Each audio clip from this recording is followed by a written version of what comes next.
Hey everybody, and welcome back to my opera channel. It is 5 weeks until I am moved to London, and I asked over on my Instagram whether or not you guys would like me to be making vlogs more, and specifically if you would like me to make travel vlogs about me moving to London, so like a moving vlog. Well, here is the first of the series of my moving to London vlog thing, which I'm not sure how it's gonna work yet, but this is definitely the first one. I have officially submitted all of the information I needed, so now you guys get to see me doing these. Anyway, so I just wanted to make a quick top 10 video of all the things that I'm super excited about moving to London. Number 1, tea. Now, basically anyone who has any kind of conversation with me, if it is 2 seconds or one of my closest friends, all know that I am obsessed with tea, and I cannot wait to be back in a country that understands my obsession, and I can go to different tea stores and different tea houses. Just you wait, Henry Higgins. A lot of people consider tea also to be a British thing, even though it's actually not. I could make a whole video based on tea, but I think I'll be the only one who watches it. Number 2, going back to school, and more specifically going to the school that I'm going to. So if you watch one of my recent videos, I shared how I've actually dropped out of school twice, and I am super excited to be going back.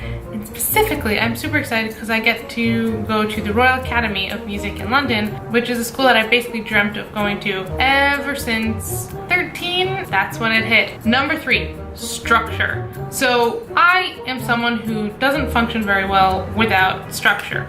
I'm very color coordinated, I write everything down, I have a day planner, I love structure. This year, I didn't have any of that. I had to build my own structure, and I cannot wait to have structure again. Number 4, going to museums for free. I love museums, and I cannot wait to be back in London where you have free entrance to museums. Number 5, performing more. One of the most difficult things to find when you are not in a structural form of things in music is to find performance opportunities. And if you don't really know anyone and no one really knows you, no one's offering them to you, and you have to really go out and find them.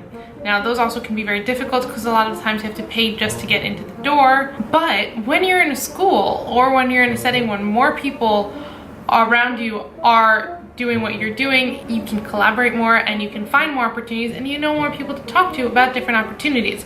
I cannot wait for the more opportunities to perform. It also gives you something to work towards, which is really, really nice. It kind of like pushes you to work faster in a way. Number 6, and this might sound stupid to a lot of you, but for those of you who have been living out of a suitcase, haven't spent longer than a couple of months or a year at certain places, you learn to pack everything into like very small suitcases, or like just 1 or 2 suitcases, and that's what you live out of. I mean, you hang things up, but like that's your main wardrobe. I have been basically moving around a lot recently, so I haven't bought new clothing in a really long time, and I'd buy like a shirt here and there, but it really don't have that many new things, and I cannot wait to buy new clothing.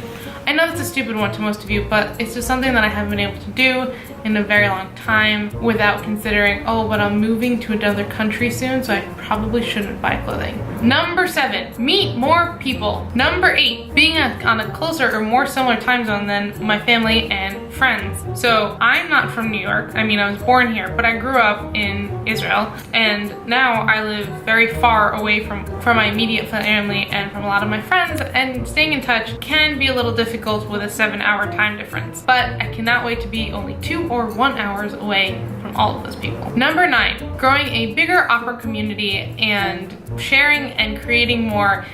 If it's on YouTube, if it's on Instagram, if it's on the other things that I want to do that I'm not talking about yet because they're too daunting. But basically, build a bigger community of opera and get more people involved. I cannot wait to do that, and I feel that I will be able to do more next year. I don't know. I feel like I'll be more in the zone. I might be wrong, but structure helps me, and I need it. And number 10, going to the Royal Opera House for the first time ever. That's all, folks. Thank you so much for watching. I hope you enjoyed this little video. I will be back next week with a new video. You can follow me on all the social medias. In the meantime, have a great, great week, and don't forget to go see an opera. And when you're there, share with me what you went to see, or if you're watching at home. But yeah, don't forget to go see an opera and send me a pic. Bye.